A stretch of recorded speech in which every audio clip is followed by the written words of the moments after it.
તો સર્વાંગી જ્યારે અનુકૂળતા હશે ને ત્યારે જ લોકો આપણને સહકાર આપવાની વાત કરે અને એમ કે કામકાજ હોય તો કહેજો, તમારી પડખે જ ઉભો છું, માથાની જરૂર પડે તો માથું માગી લેજો, પણ એને કાપીને કબાટમાં થોડું પધરાવાય છે.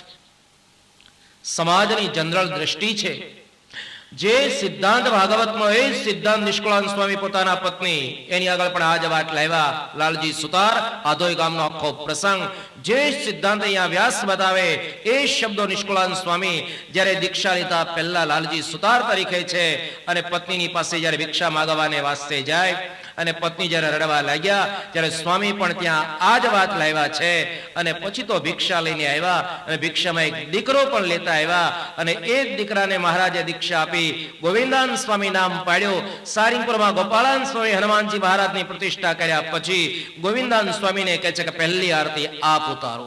મારે એ કહેવું છે કે સમાજે તો જ્યારે જ્યારે સહકાર આપવાની વાત કરી છે, જીવનમાં સર્વાંગી અનુકૂળતા હોય ત્યારે જ લોકો દલીલો કરતા હોય છે.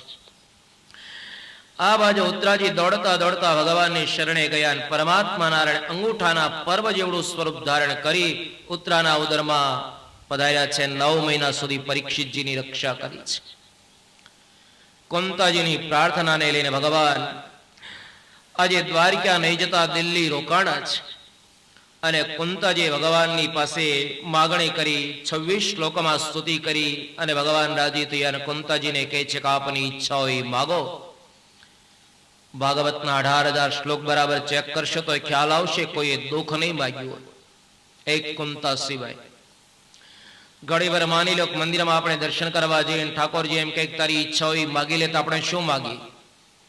આમ તો નથી કહેતા ને એનું કારણ જ આ છે. એ જાણે છે કે આને કીધા જેવું નથી, નહીતર લાંબુ લિસ્ટ તરત ઠાકોરજી આગળ મૂકી દઈએ. આપણે માગવાની જો ભગવાન કઈ વાત કરે, લાંબુ લિસ્ટ ઠાકોરજી પાસે આપણે મૂકી દઈએ. સર્વસ્યાધિકમ મે સુખમ ભૂયાત, આખા જગત કરતા હું વધારે સુખી થાવ એવું આપણે માગીએ. જ્યારે ભાગવતની અંદર કુંતાજી એને ભગવાન કહે છે કે આપની ઈચ્છા હોય માગો, ત્યારે કુંતાજી શું માગે છે કે આપ જો રાજી થયા હો ને તો ખરેખર અમને દુઃખ આપો. વિપદનઃ સંતોષસ્વ તત્ર તત્ર જગત ગુરો, આપ જો રાજી થયા હો ને તો અમને ખરેખર હંમેશને માટે દુઃખ આપો. ભગવાન કહે છે આવું કેમ માગે છે? કુંતાજી બોલે છે પ્રભુ જે તે સુખ આપ્યા પછી સુખની અંદર આપનું જો ચરણારવિંદ છૂટી જતું હોય ને તો એવું સુખ મારે જોઈતું નથી. ભગવાન કુંતાજીને ભક્તિનું વરદાન આપે છે અને યુધિષ્ઠિર મહારાજને અનેક રીતે સમજાવવાનો પ્રયાસ થયો પણ યુધિષ્ઠિર સમજી શક્યા નહીં અને છેલ્લે યુધિષ્ઠિર એના ચારે બંધો ભગવાન શ્રી કૃષ્ણ, ઋષિઓ, સતી દ્રૌપદી બધા કુરુક્ષેત્રમાં આવ્યા છે. ભીષ્મ પિતા 6 મહિનાથી બાણશૈયામાં ત્યાં પડ્યા છે. ભીષ્મને વંદન કરવામાં આવે ને 6 મહિના સુધી એને મૃત્યુ પાછું ઠેલ્યું છે. અને ખરેખર સ્વેચ્છા મૃત્યુ હોય ને તો ભાગવતના ભીષ્મ પિતા, રામાયણના કાગભૂષણડી અને લક્ષ્મીવાડીમાં હવે અત્યારે પ્રતીક નથી રહ્યું, નહીતર જોધા ભગત જે ભરવાડ જ્ઞાતિમાં જેનો જન્મ હતો, કાળ લેવા જ્યારે આવે ત્યારે કાળનું કાંડો પકડીને ઠપાટ મારી દીધી છે. દુર્ગપુર મહાત્માની કથા બતાવી જાય કે જોધા ભગતને જે કાળ લેવા આવે ને એ જ વખતે કાળને કહી દીધો કે નોકર ભગવાન સહજાન સ્વામીનો તારો નહીં, મને જો ભગવાન સહજાન સ્વામી કહે તો હું ખરેખર તારી સાથે આવું.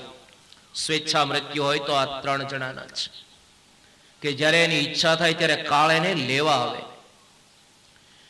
ભીષ્મ 6 મહિનાથી બાણશૈયામાં સુતા છે. યુધિષ્ઠિર મહારાજાએ અનેક પ્રશ્નો કર્યા અને ભીષ્મ પિતા એના જવાબ આપે છે. એ બધા જવાબો મહાભારતના શાંતિ પર્વમાં છે. અને છેલ્લે ભીષ્મ અહીંયા યુધિષ્ઠિર મહારાજને સમજાવતા કહે છે કે યુધિષ્ઠિર 2 પોઈન્ટ બતાવ્યા કે સંસારી તેમણે સ્મશાનમાં સૂવું નહીં અને વંધ્યા દિવસ વ્યતીત ન કરવું. મહાભારતનો શાંતિ પર્વમાં જ જો આમાં તમારા ગ્રસ્તના ધર્મ છે. સ્ત્રી ધર્મ, રાસ ધર્મ, આપદ ધર્મ, આ બધા ધર્મો શું છે એ જો ખરેખર ધર્મના બેજ ઉપર સમજવાની ઈચ્છા હોય તો મહાભારતનો શાંતિ પર્વ અને એની અંદર છેલ્લે આ 2 પોઈન્ટ લેવામાં આવ્યા છે કે ગ્રસ્તોએ સ્મશાનમાં સૂવું નહીં અને વંધ્યા દિવસ વ્યતીત ન કરવું. સ્મશાન કોનું નામ કહેવાય? આપણે સ્મશાનમાં કોઈ દિવસ સુવા જઈએ છીએ? સ્મશાનમાં ભગવાન કૈલાસપતિ પોઢે પણ ખરેખર સ્મશાન કોનું નામ કહેવાય? સ્મશાન એનું નામ કહેવાય કે જે ઘરની અંદર આપણે રહીએ છીએ અને એ જ ઘરમાં ભગવાનની પ્રતિમા ના હોય અને એવા ઘરમાં જો તમે સૂતા હો તો માની લેજો કે હું સ્મશાનમાં સૂતો છું. મારો કોઈ આગ્રહ નથી. જે સ્વરૂપમાં તમારી ઈષ્ટ બુદ્ધિ હોય, ભગવાન સ્વામિનારાયણને માનતા હો, રામને માનતા હો કે કૃષ્ણને માનતા હો યા તો શૈવ હો, જે સંપ્રદાયને તમે માનો છો એ સંપ્રદાયનું પ્રતીક જો તમારા ઘરમાં ના હોય, એ જ ભગવાનનું સ્વરૂપ જો તમારા ઘરમાં ન બિરાજતું હોય અને સવાર સાંજે સ્વરૂપની પૂજા ન થતી હોય અને એ જ ઘરની અંદર જો તમે સૂતા હો તો મહાભારતના ન્યાય પ્રમાણે સમજી લેજો કે હું સ્મશાનમાં સૂતો છું. જે ઘરમાં ભગવાનની મૂર્તિનો અભાવ એનું નામ સ્મશાન. બીજો પોઈન્ટ બતાવ્યો કે સંસારીઓએ વંધ્યા દિવસ વ્યતીત ન કરવો. હવે વંધ્યા દિવસ કોનું નામ કહેવાય? દેવી ભાગવતમાં વિધાન આવે છે કે ઉત્થાય ઉત્થાય બોધવ્યમ કિમદ્યમ સુકૃતમ મયા આયુ ખંડમાદાય રવિયસ્તમ ગભિષ્યતિ. સૂર્યનારાયણ પૂર્વ દિશામાં ઉદય પામી પશ્ચિમમાં જશે ને એટલે આપણી આયુષ્યમાનો એક દિવસ ઓછો થાય છે. બાળકો જયારે નાના હોય ને મોટા થાય ને એટલે માતાઓ એમ માને છે કે બાળકો મોટા થઈ રહ્યા, પણ વાસ્તવિક વિચાર કરો ને તો ખ્યાલ આવશે કે એકંદરે કાળની નજીક આપણે જઈ રહ્યા છીએ. સવારમાં જાગતાની સાથે જે આપણે જમણો હાથ જોઈએ છીએ, આનો એક નિયમ છે કે સવારમાં જાગતાની સાથે જમણો હાથ જોવાનો નિયમ એ જ છે કે આ જ હાથથી મારા જીવાત્માના કલ્યાણ માટે મેં સત્કર્મ શું કર્યું અને જે દાડે આપણા જીવનના કલ્યાણ માટે આપણે કાંઈ નથી કરી શક્યા તો માની લેજો આપણે માટે દિવસ વંધ્યા ગયો છે. યુધિષ્ઠિર મહારાજને ધર્મની કથા સમજાવીને વિશ્વપિતા ભગવાન નારાયણના ચરણારવિંદમાં મનની વૃત્તિ સ્થિર કરી અને સ્તુતિ કરે છે. ત્રિભુવન કમનામ કમાલ વર્ણામ રવિકર ગૌરવ રામ રામ દધાને વપુરલ કકુલા વૃતા નૈનાબ્જમ વિજય સખે રતિરસ્તુ મેન વદ્યા. અને ભીષ્મ સ્તવન કહેવામાં આવે છે. વૃંદાવનની યાત્રા કરવા જાઓ ત્યારે દર્શન કરજો કે અમારે વૃંદાવનના સંતો વિશ્વ સ્તુતિનો આજે પણ વૃંદાવનમાં પાઠ કરે છે. વિશ્વ ભગવાનની સ્તુતિને પ્રાર્થના કરતા મન ભગવાનની મૂર્તિમાં કેન્દ્રિત કરી શરીર છોડી દીધું. આકાશમાંથી પુષ્પની વૃષ્ટિ થઈ, દેવતાના દુંદભીઓ વાગ્યા અને વશિષ્ઠ, ચ્યવન, ભરદ્વાજ વગેરેના નેત્રમાંથી આંસુ પડી ગયા છે. આપણે ત્યાં ત્રણ જ કથા એવી દેખાય છે કે જે ગ્રસ્તના મૃત્યુ પાછળ ભગવા પહેરીને બેઠેલા સંતોની આંખમાંથી આંસુ પડ્યા હોય. ભાગવતમાં ભીષ્મ પિતાનું મૃત્યુ થાય અને સંતોના નેત્રમાંથી આંસુ પડે. રામાયણમાં દશરથજીનું મૃત્યુ થાય, વામદેવ અને વશિષ્ઠ રડે. સત્સંગી જીવનમાં ગઢપુરના ગામ ધણે એબલ બાપુનું મૃત્યુ થાય અને 500 પરમહંસો એના નેત્રમાંથી આંસુના બુંદ પડે. આનું નામ જીવન. એવું જીવન ગાળો કે જે તમારા મૃત્યુની પાછળ ભગવી કંઠા પહેરીને બેઠેલા ત્યાગ્યો એની આંખ ભીની થાય. આનું નામ જિંદગી છે. ભગવાન શ્રી કૃષ્ણ યુધિષ્ઠિરનો રાજ્યાભિષેક કરીને દ્વારિકા આવ્યા. સમય પછી સમય જતા ઉત્તરાના ઉદર થકી બાળકનો જન્મ થાય અને જેનું નામ પાડવામાં આવ્યું છે પરીક્ષિત મહારાજા. વિદુરજી યાત્રા કરીને આવ્યા છે અને ધૃતરાષ્ટ્ર ગાંધારી એને લઈને ગયા છે અને નારદજીને તુંબરો આવીને યુધિષ્ઠિર મહારાજને સમજાવે કે હવે કળયુગ આવી રહ્યો છે. ધૃતરાષ્ટ્ર અને ગાંધારી હિમાલયમાં ગયા છે. નારદજી આ પ્રમાણે સમજાવીને ગયા અને 7 મહિને અર્જુન આવ્યા અને ભગવાન ધામમાં ગયાના સમાચાર યુધિષ્ઠિરને જ્યારે આપ્યા છે. યુધિષ્ઠિર મહારાજા પરીક્ષિતજીનો રાજ્યાભિષેક કરી અને 5 બંધુઓ હિમાલયમાં ગયા છે. ભગવાનનું સ્મરણ કરતા કરતા દિવ્ય ગતિ પામ્યા છે. આ બાજુ મહારાજા પરીક્ષિતજી હવે દિલ્હીનું સિંહાસન સંભાળે ત્યારે એની અવસ્થા કેટલી હતી ભાગવતમાં વર્ણન નથી. મહાભારત અને દેવી ભાગવતમાં લખ્યું છે કે પરીક્ષિતજીનો જ્યારે રાજ્યાભિષેક કરવામાં આવ્યો ને ત્યારે એની અવસ્થા બરાબર 36 વર્ષની હતી. પરીક્ષિત મહારાજાને જન્મેજય વગેરે 4 દીકરાઓ છે. દિગ્વિજય કરવાને વાસ્તે નીકળ્યા છે અને એવામાં દિગ્વિજય કરતા કરતા સરસ્વતી નદીના કિનારા ઉપર મહારાજા પરીક્ષિત આવ્યા તો ત્યાં આગળ એક પગે ચાલતો એક બળદ અને એક ગાય. બંને રડતા હતા અને એક શુદ્ર હાથમાં લાકડી લઈ ગાય અને બળદને તાડન કરતો હતો. શુદ્ર કોણ હતો? મૂર્તિમાન કળિયુગ. અને બળદના રૂપમાં કોણ છે? મૂર્તિમંત સ્વયં ધર્મ પ્રજાપતિ છે. બળદ છે ને ધર્મનું પ્રતીક છે. બળદ છે ધર્મનું સ્વરૂપ છે.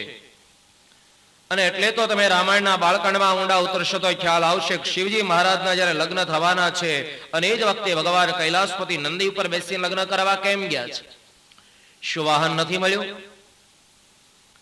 સુખી માણસના દીકરાના લગ્ન હોય તો કારમાં બેસી લગ્ન કરવા જાય. ગામડાના સાધારણ ગ્રસ્તના દીકરાના લગ્ન હોય ઘોડા ઉપર બેસીને લગ્ન કરવા જાય. જ્યારે ભગવાન કૈલાસપતિ નંદી ઉપર બેસીને લગ્ન કરવા કેમ જાય? એ બતાવે છે કે મારું લગ્ન છે ધર્મ માટે છે, ભોગ માટે નથી. મધ્યાહન પછી કરદમ અને દેવહૂતિના લગ્નની કથા આવશે ને ત્યારે ખરેખર બતાવું છું કે તમારા સંસારીઓના જીવનમાં લગ્ન શા માટે છે. લગ્નની કોઈ શાસ્ત્રમાં નિંદા નથી, ગ્રસ્તાશ્રમની કોઈ શાસ્ત્રમાં નિંદા નથી. ગ્રસ્તાશ્રમ તો બહુ પવિત્ર છે. એવું તમે ગ્રસ્તાશ્રમમાં રહીને જીવન ગાળો કે જે તમારા ગ્રસ્તાશ્રમની અંદર ભગવાનને જન્મ લેવાની ઈચ્છા થાય. નંદી છે ને ખરેખર ધર્મનું સ્વરૂપ છે. અને જ્યાં શિવાલય હોય ને ત્યાં બરાબર ચેક કરશો તો ખ્યાલ આવશે કે માતાજી અને શિવજી મહારાજ અહીંયા મંદિરમાં બિરાજતા છે તો નંદી બરાબર સામે મૂકવામાં આવે ને એનું આ જ કારણ બતાવ્યું છે કે સંસારી ભલે ઘરની ચાર દિવાલ વચ્ચે રહેતો હોય પણ એમની દ્રષ્ટિ ધર્મના ઉપર હોવી જરૂર. એટલે શિવાલયમાં આજે નંદી છે. જ્યાં જ્યાં મહામંદિરો હશે ને ત્યાં કુર્મ કાચબો પધરાવવામાં આવે. લક્ષ્મણ દેવના દર્શન કરવા વડતાલ ગયા છે નો અનુભવ કે મધ્ય મંદિરમાં બરાબર કાચબો શા માટે છે? કાચબો છે એ સંયમનું પ્રતીક છે. એ બતાવે છે કે ધર્મ પ્રધાન અને સંયમ પ્રધાન વ્યક્તિને જ ભગવાનના દર્શન કરવાનો અધિકાર છે. ભગવાનના દર્શન કરવાનો અધિકાર કોનો છે? ભગવાનની સ્તુતિ કરવાનો અધિકાર કોનો છે? કે માલિપાનો કીચડ જ્યાં સુધી દૂર નહીં થાય ત્યાં સુધી ભગવાનની સ્તુતિ કરવાનો આપણને કોઈ અધિકાર જ નથી. ત્યાં સુધી ભગવાનની સ્તુતિ તમે કદાચ કરતા હો પણ જે શાંતિ મળવી જોઈએ નથી મળતી. એનું આ જ કારણ છે કે જ્યાં સુધી દિલની શુદ્ધિ નહીં થાય ત્યાં સુધી વાણી દ્વારા તમે ભગવાનની ગમે એટલી સ્તુતિને પ્રાર્થના કરશો પણ પહેલા હૃદય શુદ્ધિ મુખ્ય છે. પરીક્ષિત મહારાજા તેમણે આજે ખરેખર ધર્મના તૂટી ગયેલા ત્રણેય ચરણ સાંજ્યા છે. જે ગાય છે સ્વયં પૃથ્વી એને પણ આશ્વાસન આપ્યું છે. અને પછી પેલા કળિયુગને મારી નાખવા માટે હાથમાં તલવાર લીધી ને કહે છે તને મારી નાખો. તો કે મારવો હોય તો ના નથી. મારામાં ઘણા દોષ હોવા છતાં એક ગુણ છે કે કીર્તન ભક્તિથી કળિયુગમાં જીવાત્માનું કલ્યાણ થાય છે. રાજા બોલે છે કે તું મારા બ્રહ્માવર્ત દેશની અંદર તારે નહીં રહેવાનું. કળિયુગ બોલે ક્યાં જાઓ? જ્યાં જાઓ ત્યાં તમને સામે જ દેખો છો, મારે રહેવું ક્યાં બતાવો. પરીક્ષિત મહારાજા કળિયુગને કહે છે કે જો તારે એટલી જગ્યાએ રહેવાનું. આજે આપણે દુખી છીએ ને એનું કારણ જ આ છે. ભારત જેવો પવિત્ર દેશ અને આજ ભારતની માટીમાં આપણને જન્મ મળ્યો અને આપણે દુખી એનું આ કારણ છે.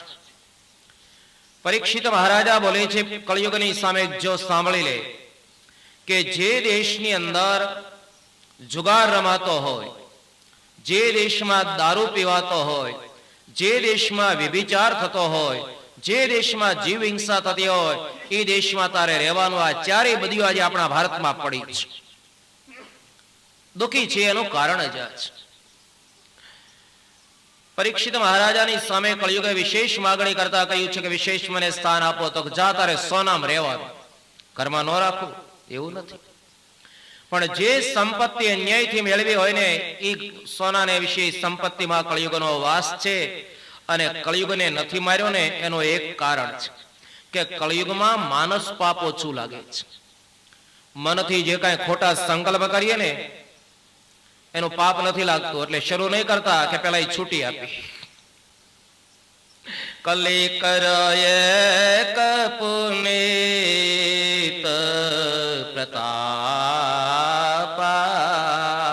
માનસ પુણ્ય હોય નહીં પાપા.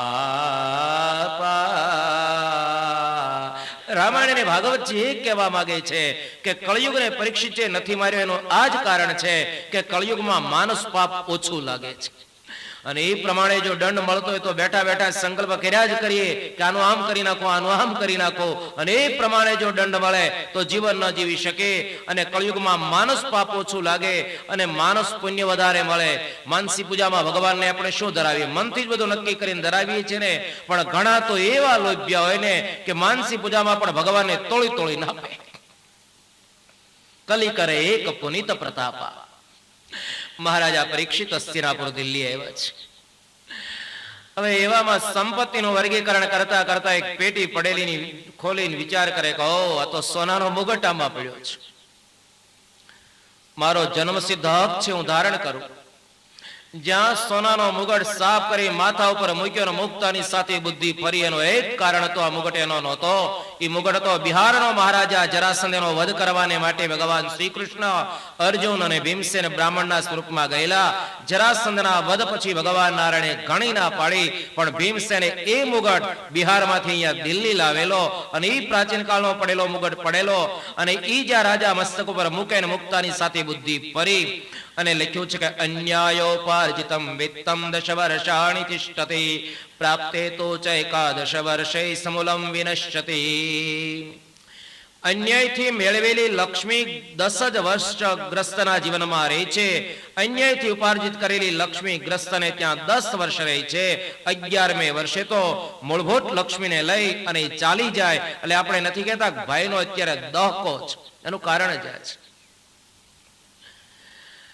આ બાજુ અન્યાયથી ઉપાર્જિત કરવામાં આવેલી લક્ષ્મી, એને કારણે મહારાજા પરીક્ષિતજીની બુદ્ધિ બદલાણી. મૃગયા કરવા જાય છે. ધારેલું શિકાર હાથ ન લાગ્યું.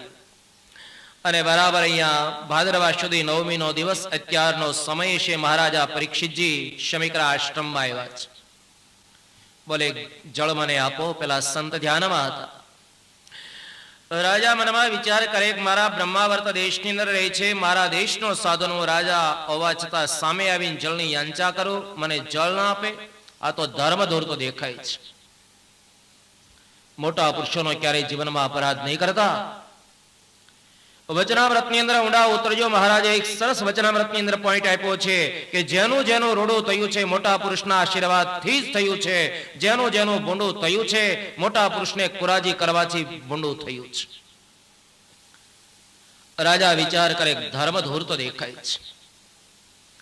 બાજુમાં મૃત્યુ પામેલો સર્પ પડેલો ને ધનુષની અણીવળી કરીને ઉઠાવીને સંતના કંઠની અંદર પહેરાવી દીધો છે. અને વાતે બરાબર છે. શંકર સ્વામીએ લખ્યું છે ને કે બબોક્ષિતઃ કિમ ન કરોતિ પાપમ. ભૂખ્યો માણસ શું પાપ ન કરે ને એની તમે કલ્પના નહીં કરી શકો. કથા ગમે એટલી સુંદર ચાલતી હોય, પણ એ સમય પ્રમાણે જો એની પૂર્ણાહુતિ કરવામાં ન આવે ને તો એમ થાય કે આ પૂરું ક્યારે કરે, ભૂખ લાગી છે. બબોક્ષિતઃ કિમ ન કરોતિ પાપમ. મહારાજા એ જ વખતે ધનુષની અણીવળે કરીને પેલો સર્પ ઉઠાવી સંતના કંઠમાં પધરાવી અને આવે છે પોતાના ત્યાં. શમિકના પુત્ર શૃંગી એને ખ્યાલ આવે, એને શાપ આપ્યો, જેણે મારા પિતાના કંઠમાં મૃત્યુ પામેલો સર્પ પધરાવ્યો એને હું શાપ આપું છું. જાઓ, આજ 7મે દિવસે તક્ષક નાગ એને દંશ કરશે અને એનું મૃત્યુ થાય એમ કહી જળ નીચે મૂકી દીધું છે. કુટિયામાં આવે, પોતાના પિતાના કંઠમાં મૃત્યુ પામેલો સર્પ જ્યારે જોયો ને એ જ વખતે શૃંગી રડી પડ્યા છે. શમિક ધ્યાનમાંથી બહાર આવ્યા અને બોલે છે કે બેટા કેમ રડે છે? બોલે છે કે પિતાજી, કોઈ કે તમારા કંઠમાં મૃત્યુ પામેલો સર્પ પધરાવ્યો અને એને મેં આવો શાપ પણ આપી દીધો છે. શમિક બોલે છે કે બેટા આપણે તો સંત છીએ, જેને તે શાપ આપ્યો એ કોઈ સામાન્ય વ્યક્તિ નથી, દિલ્હીનો સમ્રાટ મહારાજા પરીક્ષિત છે અને તે મોટી ભૂલ કરી. અને સંત જીવન તો બેટા વિશાળ હોવું જોઈએ. સંતના જીવનને ખરેખર સાગરની સાથે બિરદાવવામાં આવ્યું છે. અને તો આપણા બધાનો અનુભવ છે કે સમુદ્રની અંદર ગંગાજીનું જળ પણ સમુદ્રમાં જાય અને ગટર પણ સમુદ્રમાં જાય. ગંગા અને ગટર બે સમુદ્રમાં જવા છતાં સમુદ્ર પોતાની મહાનતાનો કોઈ દિવસ ત્યાગ કરતો નથી. એમ સંતનું જીવન તો સમુદ્રના જેવું વિશાળ હોવું જોઈએ. આજે કોઈ અપરાધ કરે, કોઈ અપમાન કરે અને કોઈ પૂજા કરે, પણ સંતના જીવનની અંદર ખરેખર આ બારામાં કઈ બીજો વિચાર નહીં હોવો જોઈએ. જેને તે શાપ આપ્યો છે તો દિલ્હીનો સમ્રાટ છે. યદ ભાવી તદ ભવતું. જે કાંઈ બનવાનું હતું એ બન્યું. રાજાને સાવધાન કરી આવો કે 7મે દિવસે આપનું મૃત્યુ છે. હવે આ બાજુ ખરેખર શૃંગી આવે છે મહારાજા પરીક્ષિતજીને સાવધાન કરવા, અને પરીક્ષિત મહારાજાને પોતાની ભૂલ સમજાણી છે. વિચાર કરી લો કે પાંડવ વંશમાં જેમનો જન્મ હતો અને પરમાત્મા જેના નજીકના સગા હોવા છતાં મહારાજા પરીક્ષિતજી એ જ વખતે પુકાર કરતા બોલ્યા છે, અદ્યૈવ રાજ્યમ વૃદ્ધ મોદ્ધકોશમ પ્રકોપિતો બ્રહ્મકુલાનલો મે. અદ્યૈવ રાજ્યમ બલમૃદ્ધકોશમ પ્રકોપિતો બ્રહ્મકુલાનલો મે. અહો, મારા જીવનમાં મેં સંતનો અપરાધ કર્યો છે. જે અપરાધના પરિણામ રૂપે ખરેખર મારું રાજ્ય ખજાનો એને બ્રાહ્મણનો ક્રોધાગ્નિ આજે જ બાળીને ભસ્મીભૂત કરી દો, જેને કારણે હું કોઈ દિવસ સંત બ્રાહ્મણ અને ગાયનો અપરાધ ન કરો. એટલે જ વડતાલના 11મા વચનામૃતમાં ભગવાન સ્વામિનારાયણ આ વાત લાવ્યા કે આ 4 જણો અપરાધ કરતા તો અમને પણ ભય છે. આ 4નો કોઈ દિવસ અપરાધ નહીં કરતા. એક ભગવાનનો ભક્ત, ગરીબ અને બ્રાહ્મણ, આ 4નો કોઈ અપરાધ નહીં કરો. ભગવાન સ્વામિનારાયણ વડતાલના 11મા વચનામૃતમાં ના કહી જાય છે. શૃંગી આવ્યા. રાજા દોડીને સંતના બંને પાવ ગ્રહણ કરી લે અને શૃંગી બોલે છે કે રાજન, 7મે દિવસે મારા શાપને કારણે તારું મૃત્યુ છે, સાવધ થઈ જા.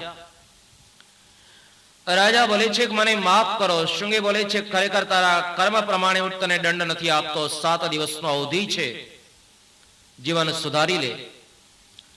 સંત ગયા છે ને આ બાજુ મહારાજા પરીક્ષિત જન્મે જેનો રાજ્યાભિષેક કરીને ગંગાના કિનારા ઉપર આવ્યા છે. હરિદ્વાર જાઓ ત્યારે દર્શન કરજો કે ગંગાના કિનારા ઉપર મહારાજા પરીક્ષિતજી આવ્યા અને ભારતના સંતોને સમાચાર મળ્યા 88,000 સાધુઓ અહીંયા ગંગાના ઘાટ ઉપર એક એકના ચરણારવિંદ મહારાજા અભિવાદન કરે અને સંતને કહે છે કે જેનું મૃત્યુ નજીક હોય એને આત્મકલ્યાણ માટે શું કરવું આપ મને બતાવો. કોઈ સંત બોલે છે કે તમે યજ્ઞ કરો, કોઈ બોલે કે યોગ સિદ્ધ કરો, કોઈ બોલે કે દાન આપો. કારણ કે 88,000 સાધુઓ છે. દરેકના જુદા જુદા જયારે મતો પડ્યા ને એટલે એ જ વખતે અવધૂતના વિશ્વમાં સુખદેવજી મહારાજ હવે અહીંયા કથામાં દાખલ થયા છે. દિશોપી વસનમ જ્ઞાનામૃતમ પરમ ભોજનમ. 16 વર્ષની જેની અવસ્થા છે, જેના મુખ ઉપર બ્રહ્મતેજ વિલસી રહ્યું છે, દાઢીની મૂછો જેને ઉગ્યા નથી, નાના નાના બાળકો, નાની નાની દીકરીઓ જેની પાછળ મૃતિકાના ઢેખાડા ઉડાડતા કહે કે એ ગાંડો બાવો જાય, ગાંડો બાવો જાય. અને ત્યાં સુખદેવજી ગંગાના કિનારા પર પહોંચ્યા અને સાધુ સમાજ એકદમ ઉભો થઈ જાય છે. અને એક વાત બરાબર સમજી લ્યો કે જે સંતને તમે જોયા નથી, સાંભળ્યા નથી, જેના દર્શન કર્યા નથી, અને એવો કોઈ પણ સંપ્રદાયનો કોઈ પણ ત્યાગી રસ્તે તમે ચાલ્યા જાઓ અને તમને વંદન કરવાનું મન થાય, તમારો અંતરાત્મા એમ કે તું પગે લાગ, ત્યારે માની લેજો કે આ વિભૂતિ કોઈ મહાન છે. દુનિયા પ્રમાણ આપે એ પ્રમાણ નહીં, પણ તમારો અંતરાત્મા જે પ્રમાણ આપે કે તું આને પગે લાગ, ત્યારે માની લેજો કે આ વિભૂતિ કોઈ મહાન છે. આજે સુખદેવજી મહારાજ ગંગાના કિનારા ઉપર 88,000 સંતો એક સાથે ઉભા થઈ જાય છે. દિલ્હીનો સમ્રાટ મહારાજા પરીક્ષિતની ત્યારે અવસ્થા કેટલી છે? 96 વર્ષની અવસ્થા છે. જીવનની ઉત્તર સંજ્ઞાએ બેઠેલા મહારાજા પરીક્ષિતજી વંદન કરે અને પરીક્ષિત બોલે મને લાગે કે મારું કલ્યાણ કરવા માટે ભગવાને આપને મોકલ્યા હોય તો જેનું મૃત્યુ નજીક હોય એને શું કરવું? સુખદેવજી બોલે તારે માટે 7 દાડાનો અવધિ છે ને? હા, મારી સામે બેસી જા, હું તને એવી સુંદર ભગવાનની કથા સંભળાવીશ ને 7મે દિવસે ભગવાનના પાર્ષદો તારે માટે વિમાન લઈ અને તને તેડવા આવશે. સુખદેવજી મહારાજ એ કથા મધ્યાહન પછી કહેશે. અત્યારે ભગવાન શ્રી હરિના મંગલમય સ્મરણની સાથે પ્રથમ સ્કંદના 19 અધ્યાયની કથા પૂર્ણ થાય છે. સ્વામિનારાયણ ભગવાનની જય. સ્વામિનારાયણ નારાયણ નારાયણ નારાયણ સ્વામી નારાયણ નારાયણ નારાયણ સ્વામી નારાયણ નારાયણ નારાયણ સ્વામી નારાયણ નારાયણ નારાયણ સ્વામી નારાયણ નારાયણ નારાયણ સ્વામી નારાયણ નારાયણ નારાયણ સ્વામી નારાયણ નારાયણ નારાયણ સ્વામી નારાયણ નારાયણ સ્વામી નારાયણ નારાયણ નારાયણ લક્ષ્મી નારાયણ નારાયણ નારાયણ લક્ષ્મી નારાયણ નારાયણ નારાયણ લક્ષ્મી નારાયણ નારાયણ નારાયણ લક્ષ્મી નારાયણ નારાયણ નારાયણ લક્ષ્મી નારાયણ નારાયણ નારાયણ લક્ષ્મી નારાયણ નારાયણ નારાયણ લક્ષ્મી નારાયણ નારાયણ નારાયણ લક્ષ્મી નારાયણ નારાયણ નારાયણ લક્ષ્મી નારાયણ નારાયણ નારાયણ લક્ષ્મી નારાયણ નારાયણ નારાયણ લક્ષ્મી નારાયણ નારાયણ નારાયણ લક્ષ્મી નારાયણ નારાયણ નારાયણ બોલીએ લક્ષ્મી નારાયણ દેવની જય. શ્રીમદ દ્વારિકાધીશ કી જય. ઓમ નમઃ પાર્વતી પતયે હર હર મહાદેવ. અત્ર વિરામ કર્તવ્ય. મધ્યાહન પછી કથા બરાબર 3:30 વાગે શરૂ થઈ જશે.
નરં ચૈવ નરોત્તમં દેવી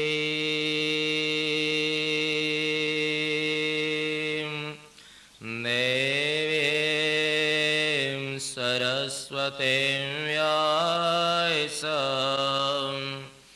ततो